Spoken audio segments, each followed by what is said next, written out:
Good morning students, welcome again in online classes. In my last video we discussed about the wildlife in India and today we see the map work.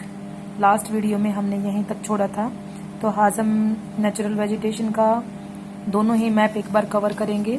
सबसे पहले map work जो दिखाई दे रहा है, इसमें कुछ national parks दिए हैं, कुछ वाइल्ड लाइफ सेंचुरीज दी हैं। नेशनल पार्क हैं जो राष्ट्रीय अभयारण्य बोलते हैं, और कुछ हैं सेंचुरीज। इसके अंदर मतलब है कि कुछ बर्ड सेंचुरी हैं, कुछ वाइल्ड सेंचुरी हैं। इसमें उन पशुओं को रखा जाता है जो पशु बीमार होते हैं, जिनकी प्रजाति इंडेंजर लाइन पे पहुंच गई है। सबसे पहले हम शुरू करते हैं जम्मू कश्मीर से। दच्ची ग्राम है, मैं जो मेन है उनको करवा रही हूँ। डची ग्राम को आप करेंगे। डची ग्राम के अंदर हमने इसको एक उससे करना है कि जो जम्मू कश्मीर के जो गांव हैं वो उनका नाम डची ग्राम के नाम से जुड़ा हुआ है। थोड़े सी हिंट बनवाऊंगी मैं। उसके बाद है राजाजी नेशनल पार्क। ये आपने जो याद करने हैं, राजाजी नेशनल पार्क है, जिम कॉर्बेट नेशनल पार्क है, रणथंबोर है, और कान्हा किसली है, चंद्रप्रभा है, दूधवा है, और मानस है। उसके बाद है कंचनजंगा है, और उसके बाद है घटप्रभा है, और प्रियार है, भरतपुर सेंचुरी है। अंडरलाइन किए हुए हैं। गुजरात में गिर नेशनल पार्क है। इनको याद करने का तरीका मैं बताऊंगी। जम्मू कश्मीर में जो है वो दच्ची ग्राम है, और दच्ची ग्राम नाम का गांव है। और उससे नेक्स्ट जो है, आप इनकी पहचान बनाते हुए याद करेंगे बेटा, इनको जल्दी याद करने के लिए। उसके बाद जो है उत्तराखंड में जिम कॉर्बेट नेशनल पार्क है, जिम कॉर्बेट। और एक राजा जी जो है वो भी उत्तराखंड में है। राजा जी का एक बहुत बड़ा महल है, जहाँ के जिम कॉर्बेट नेशनल पार्क है। याद करने की टेक्निक्स हैं, ऐसा कोई मैं वहाँ पे महल बता नहीं रही हूँ आपको। उत्तराखंड में राजा जी का एक महल है जहाँ जिम कॉर्बेट नेशनल पार्क है। उत्तर प्रदेश में देखें दूधवा और चंद्रप्रभा। चंद्रप्रभा नाम की औरत दूध लेने के लिए उत्तर प्रदेश में जाती है। चंद्रप्रभा नाम की औरत दूध लेने के लिए उत्तर प्रदेश में जाती है। ऐसे आप उत्तर प्रदेश के दोनों को याद करेंगे। उसके बाद आ जाओ आप आसाम में कंचनजुंगा और मानस। असम के लोग जो हैं वो ऐसी जनजातियों के हैं कि उन्हें हम मानस बोल के बुलाते हैं, और कंचनजुंगा नाम की प्रजाति वहाँ है। It is only for the trick when you learn easily. Assam में मानस की जो प्रजाति है उसे कंचनजुंगा बोलते हैं। And next is the Shri Krishna ji जो है मध्य प्रदेश में। आ जाओ कान्हा किसली मध्य प्रदेश का है। जो है बर्ड सेंचुरी यहाँ पे है कि कृष्ण जी हमेशा अपने दोस्तों के सेंटर पॉइंट रहते थे। तो मध्य प्रदेश में कान्हा किसली एक नेशनल पार्क है। उसके बाद राजस्थान में आ जाओ, ससरिका, भरतपुर सेंचुरी, रणथंबोर। जो बालू मिट्टी है वहाँ डेजर्ट एरिया है, वहाँ रण मतलब युद्ध लड़े जाते हैं। जहाँ भरतपुर नाम की जगह में ससरिका नाम की औरत ने युद्ध किया था। भरतपुर में ससरिका नाम की औरत ने युद्ध किया था, वहाँ रणथंबोर में युद्ध किया था। और उस रणथंबोर में ऐसे हथियारों का प्रयोग किया गया था जो गुजरात में गिर में जाके गिरे थे, गुजरात के गिर नेशनल पार्क में जाके गिरे थे। उसके बाद है घटाप्रभा। चंद्रप्रभा की एक बहन है घटाप्रभा, जो कर्नाटक में रहती है। और उसके बाद केरला में जो लोग हैं वो इतने पढ़े लिखे हैं कि हर चीज़ को बड़े प्यार से हैंडल करते हैं। केरला में प्रियार नेशनल पार्क। आई थिंक इस तरीके से आपको इजीली ये इम्पोर्टेंट सारे नेशनल पार्क याद हो जाएंगे। नेक्स्ट हम करते हैं बायोस्फीयर सेंटर्स। 4 बायोस्फीयर सेंटर्स हमारे इस सिलेबस के अंदर आते हैं। ए बायोस्फीयर रिजर्व इज ए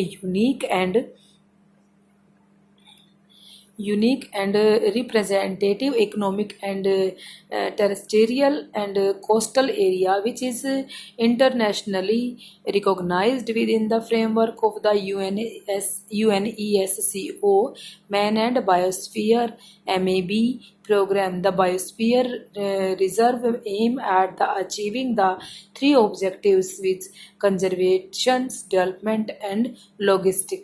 ये कह रहे हैं कि जो नेशनल पार्क्स जो हैं, बायोस्फीयर रिसर्च सेंटर जो चलाए गए हैं, उन रिसर्च सेंटर की अगर हम बात करें तो ये रिसर्च सेंटर बहुत ज़्यादा जो UNESCO के द्वारा और MAB के द्वारा चलाए गए थे। और इनका मेन मकसद जो होता है बहुत ज़्यादा इन जंगली जानवरों को बचाना है, इनको अच्छे तरीके से सेटअप करना है। अगर ये कहीं बीमार हैं या किस तरीके से भी सेट नहीं है, उनके तीन मेन इन्होंने दिए। एक तो उनको कंजर्वेशन, उनके संरक्षण करना, दूसरा डेवलपमेंट, उनका विकास करना, और तीसरा उनकी व्यवस्था या लॉजिस्टिक्स करना, उनकी व्यवस्था करना। इस फिगर में नीचे जो दिया गया है 14 बायोस्फीयर रिसर्च सेंटर दिए गए हैं, नीलगिरी, नंदा देवी, ये 14 हमारे जो मेन हैं, इनको आप देख लेना। इनमें से हमारे अंडर जो आते हैं वो सिर्फ 4 बायोस्फीयर सेंटर आते हैं जिनके ऊपर क्वेश्चन पूछा जाता है। 4 नेशनल पार्क्स के अंदर से सबसे पहले तो 4 नेशनल पार्क्स आप सुन लो कौन से। Nilgiri biosphere reserve centre, Nilgiri है यहाँ पे, नीलगिरी बायोस्फीयर रिसर्च सेंटर ये यहाँ पे। दूसरा जो है वो है Nanda Devi biosphere centre, Nanda Devi, that is here. And next is the Sundarban biosphere centre, ये सुंदरबन ये यहाँ पे। और fourth is the gulf of Mannar biosphere centre, gulf of Mannar यहाँ पे है, ये गल्फ ऑफ मन्नार। ये 4 नेशनल सेंटर आते हैं जिनको हमने देखना है, जिन पे हमसे क्वेश्चन पॉइंट आउट किए जाएंगे। ओके, सबसे पहला है नीलगिरी बायोस्फीयर सेंटर। इनकी क्या क्या चीज़ें हमने याद रखनी। सबसे पहले नीलगिरी कब एस्टेब्लिश हुआ? 1986 में नीलगिरी बायोस्फीयर रिसर्च सेंटर बनाया गया। किसके द्वारा बनाया गया? UNESCO इनके द्वारा बनाया गया। इसका टोटल एरिया कितना है? 5520 स्क्वायर किलोमीटर है। इस बायोस्फीयर में जो है वो कौन कौन से प्रदेश आते हैं? बड़ियार, नागरहोल, बांदीपुर और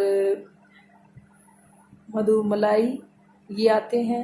अपर नीलगिरी का जो सारा पोर्शन है वो इसके अंदर आता है। इसके अंदर कौन कौन से नंबर ऑफ ध्यान से देखें कौन कौन से जानवरों को बचाया जा रहा है।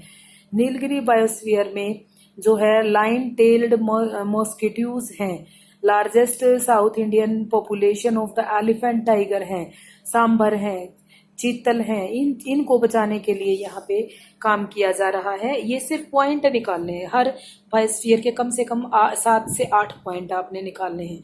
नीलगिरी बायोस्फीयर रिसर्च सेंटर है जो extremely varied topography of the altitude ranging in 250 metre से और 2650 मीटर तक क्या है।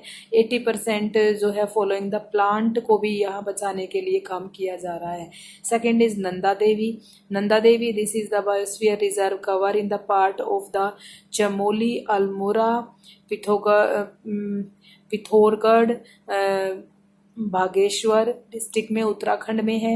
ये कवर करता है forest with silver weed and orchard in the लेडिफ्रोली। मेन जो स्पीसीज के नाम लिखने, इट रिच फेना इंक्लूड कौन कौन से पेड़ों को बचाया जा रहा है। ब्लैक बियर, यहाँ पशुओं को बचाया जा रहा है। ब्राउन बियर, मस्क डियर, इन चीज़ों को लिखना है सिर्फ आपने। Snowcock, golden eagle. और मेजर जो है इकोसिस्टम के अकॉर्डिंग कलेक्शन है प्लांट्स की, फॉरेस्ट को भी यहाँ बचाया जा रहा है। Sundarban biosphere centre third is the located in the swampy delta of the Ganga, West Bengal. This is the biosphere reserve cover with the 963 square kilometre area and swamp लगभग 200 रॉयल बंगाल टाइगर्स को अपने अंदर रखे हुए है। यहाँ पे मोर देन 170 बर्ड स्पीसीज भी हैं जिन्हें यहाँ बचाने की कोशिश की जा रही है। Themselves equally in the fresh water environment है। गुड स्विमर हैं यहाँ पे टाइगर जो हैं, और वाइल्ड पिग, बार्किंग डियर और इवन मस्क्यूज को भी यहाँ बचाया जा रहा है। And last is the gulf of Mannar. Gulf of Mannar Biosphere Reserve.